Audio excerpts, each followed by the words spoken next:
Sophonie, chapitre 2.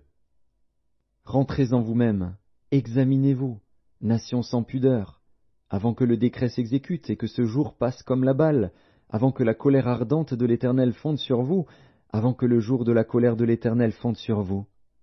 Cherchez l'Éternel, vous tous, humbles du pays, qui pratiquez ses ordonnances. Recherchez la justice, recherchez l'humilité. Peut-être serez-vous épargnés au jour de la colère de l'Éternel.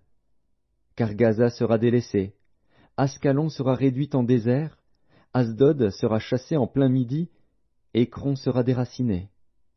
Malheur aux habitants des côtes de la mer, à la nation des Kérétiens. L'Éternel a parlé contre toi, Canaan, pays des Philistins. Je te détruirai, tu n'auras plus d'habitants. Les côtes de la mer seront des pâturages, des demeures pour les bergers, et des parcs pour les troupeaux. Ces côtes seront pour les restes de la maison de Juda. C'est là qu'ils paîtront. Ils reposeront le soir dans les maisons d'Ascalon. Car l'Éternel, leur Dieu, ne les oubliera pas, et il ramènera leurs captifs. J'ai entendu les injures de Moab et les outrages des enfants d'Ammon, quand ils insultaient mon peuple et s'élevaient avec arrogance contre ses frontières. C'est pourquoi je suis vivant, dit l'Éternel des armées, le Dieu d'Israël. Moab sera comme Sodome, et les enfants d'Ammon comme Gomorrhe, un lieu couvert de ronces, une mine de sel, un désert pour toujours.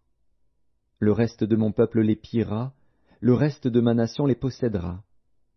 Cela leur arrivera pour leur orgueil, parce qu'ils ont insulté et traité avec arrogance le peuple de l'Éternel des armées. L'Éternel sera terrible contre eux, car il anéantira tous les dieux de la terre. Et chacun se prosternera devant lui dans son pays, dans toutes les îles des nations. Vous aussi, Éthiopiens, vous serez frappés par mon épée. Il étendra sa main sur le septentrion, il détruira la Syrie, et il fera de Ninive une solitude, une terre aride comme le désert. Des troupeaux se coucheront au milieu d'elle, des animaux de toute espèce. Le pélican et le hérisson habiteront parmi les chapiteaux de ses colonnes. Des cris retentiront aux fenêtres. La dévastation sera sur le seuil, car les lambris de cèdre seront arrachés. Voilà donc cette ville joyeuse, qui s'assied avec assurance, et qui dit en son cœur, « Moi, et rien que moi. » Et quoi? Elle est en ruine, c'est un repaire pour les bêtes.